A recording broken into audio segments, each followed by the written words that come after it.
Hey, I'm Tom. And I'm Tanner. Welcome to episode 77 of Bird Squawk. Welcome back, everybody. We have a lot to discuss today, but before we get into it, gotta make sure to follow us on Instagram, man. Make sure to comment. I'm gonna ask you a question right away here. We're getting close to this NFL season. Let's get going. Let's get excited. What do you guys think? 53-man roster. Let us know. What do you think? Anything you're upset about? We'll get into what we think now, because the preseason game, who cares? They tied, whatever, no one played.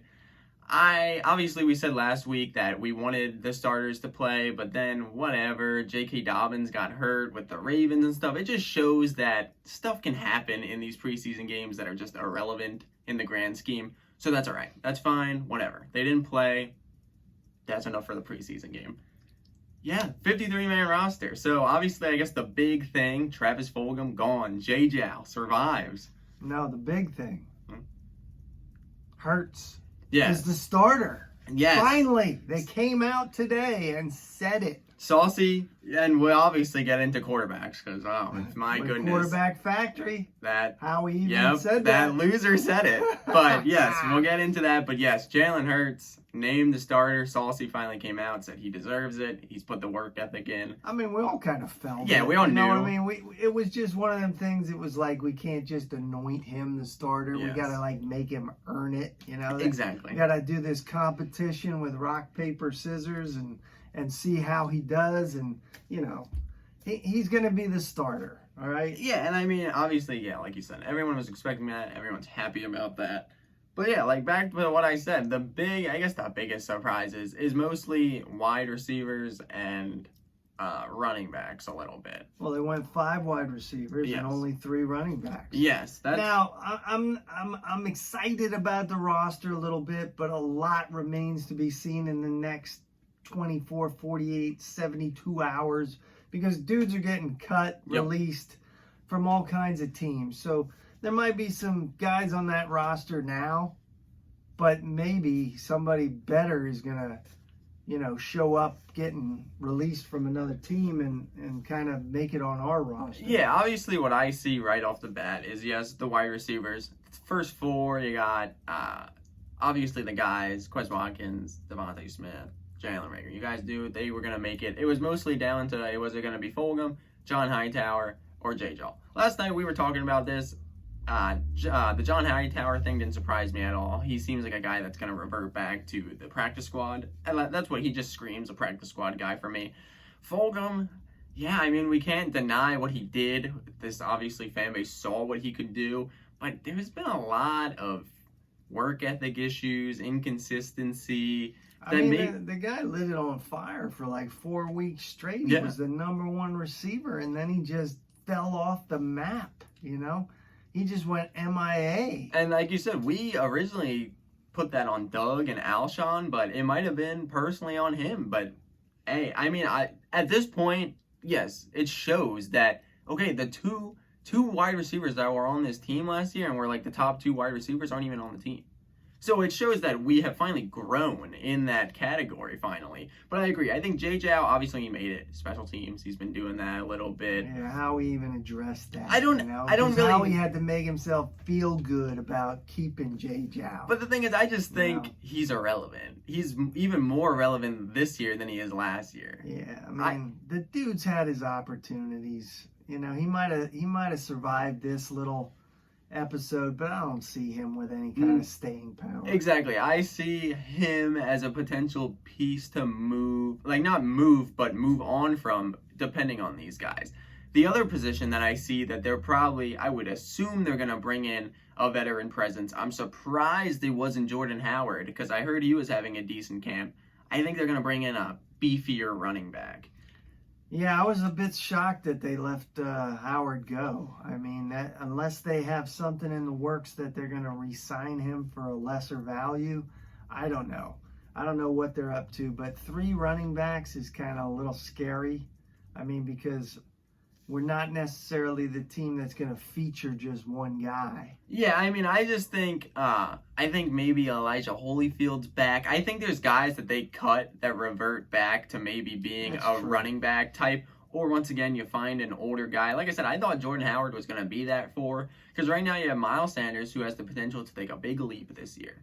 You have Kenny Gainwell, who has surprised people. People really like him. I mean, he's looked good in these preseason games. I've heard good things from camp. I think he has a true potential to be a focus on this offense, not just a circle guy. I think a guy that could make some noise. And then obviously Boston Scott. So like I said, you don't really have that big guy that's going to take over a LeGarrette Blount type, a Jordan Howard type. So I thought Jordan Howard was going to maybe make it. That being said, I'm not really crushed about it. I'm not really that concerned about it.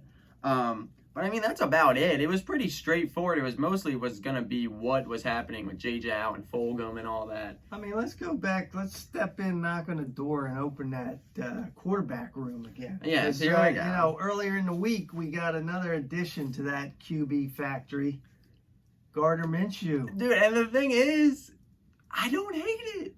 The thing is, I don't hate it. For a 6th round pick, the guy's not bad. What I've said, you know, and you know, we liked Wentz. Yeah. You know, but I don't think Jalen is as mentally fragile as Carson was. I think Jalen strives on and feeds off of competition. You know what I mean? Go out and get somebody else. Go ahead. I'm going to be that guy. I know, but the thing is, and I agree with that. I agree that Hurts has been through that more. He'll more take that as a, oh, okay, you don't think I'm good enough? He's going to take that as competition, kind of. Yes. Fuel him. But that being said, I'm not going to say Gardner Minshew's good. I'm not going to say he's bad either. If you really look at his stats, they're pretty high. For his draft class, who the best quarterback out of it's Kyler Murray. He's up there with Kyler Murray stats-esque. I'm not saying the guy's good. An interesting point I heard today. Don't want to really go back there again, but, you know, this dude beat out Nicky Six. Yeah, it's a complete, it's like a complete circle. So, I mean, the thing I like about the whole pickup really is, like, you know, we know we weren't going to get much out of Flacco, but there's a long season. This COVID crap is not over.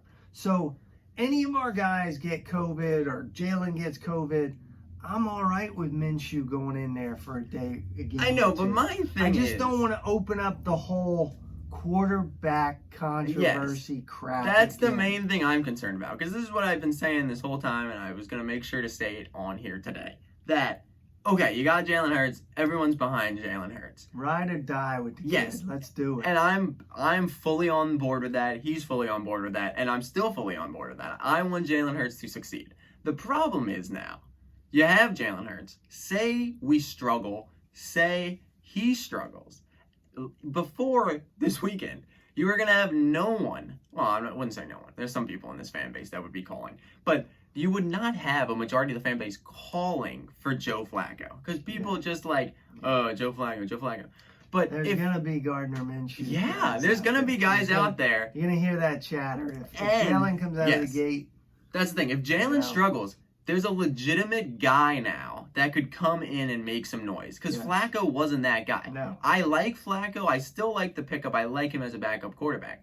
I don't really give a crap that much about the backup quarterback. But now you bring Gardner Minshew. Like I said, I do not hate it. 6th round pick, you could do a lot better. Like, he's a 5th round pick talent there. Like, not really anything crazy, but you traded freaking Matt Pryor today for a 6th round pick. Yeah. Those guys don't even on either side. Those dudes. He's on no one side of the board. So it's like, Gardner Minshew for a 6th round pick is not a bad addition. It just scares me that if we struggle, because as positive as we are, we know they're not going to be very good, and there's going to be some struggling, that now you're going to maybe open the door to cause this chaos again, where, oh, I want this, oh, I want that. Oh, it's just like, it scares me a little bit. I just feel, though, that, you know, them coming out today and saying it, finally, just gives me a little confidence that they're going to ride with this kid. No, I agree. I think it was very much needed to say that he was the starter today. And like that, with that being said with Gardner Minshew, and I think he's not bad, and I think he could maybe have some success with this team. Jalen Hurts is who I want to succeed. Jalen Hurts is who I want to see. And at the end of the day, hopefully he shows this season that he's the guy they want to move forward with. I mean, a lot's going to see. We're getting there, man. We're getting there. We're going to be in Atlanta soon. That game 2 is weeks. so close, man. And that's going to be a good baseline test. You know, these preseason is preseason. Yep. You know, they put more stock in these practices and these joint practices. Yep. So, you know, I think they kind of have a feeling of what they want to do, and we'll see it unravel in Atlanta. Yeah, I mean, like, obviously we'll get deeper into these games as we get closer, as there's kind of like a dead bye week next week. It's actually like a true bye week that you're not allowed to practice a certain amount of days, but all that. But you have these the Falcons. You're going down to Atlanta. I know it's a tough road game, but this is, like you said, it's a good measuring stick game because we're very, I would say, evenly matched up with the Falcons because there's some decent games to start this season. You gotta kind of, if you really want to make noise, not that we expect them to, you gotta have a good clip because it's gonna be up to the Cowboys, like we've said, to dictate how this thing's gonna run. If they're gonna leave the door open, they may leave the door open. I think they're gonna lose the Bucs to open the season because of Dak and all that, getting back in shape. But I think it's up to them to take the reins. And if the Eagles can hang around, play well, hey, you never know. Hey, crazier things have happened, man. I know we get closer, and I think a lot of people are getting more optimism. I heard even Tyrone on 97.5 said 7 to 8 wins yesterday. I was like, I'm there, but it's still, You are there. as much as I am there, it still feels a little aggressive for me. I still think 7 to 8 wins would be an ultimate success. Well, not obviously the ultimate success, but I think that would be a very positive this year if they can win 7 to 8 games, look good, stay competitive. I mean, we bought into Saucy's vibe. We just, you know, what I've said before, we need to see what he does when the bullets start flying. You know, when it is that moment, as you as the coach need to make that decision, what's going to happen? What are we doing? Yeah, I'm very excited for that. I really am. Like you said, I've bought into Saucy. I like the vibes. I like what he has. I like the energy. I've liked what I've heard out of the locker room that people are embracing him. I like it all. I mean, this is really the first time I'm feeling like the offense is not going to be stale. You know, we're going to come out with some stuff. You know, I'm at least hoping. I'm hoping this defensive guy is going to be bringing it. Yeah. You know, not playing the sticks defense. I hope, you know, we're in your face. We're blitzing. Yeah. You know, a lot of these games, I mean, you know, hey, we get this one in Atlanta. We get Matty Ice. We get him under some pressure. Who knows? Yeah. Then the next week we got Garoppolo. Yeah, I mean, we get to him. I don't know what's happening with Wow.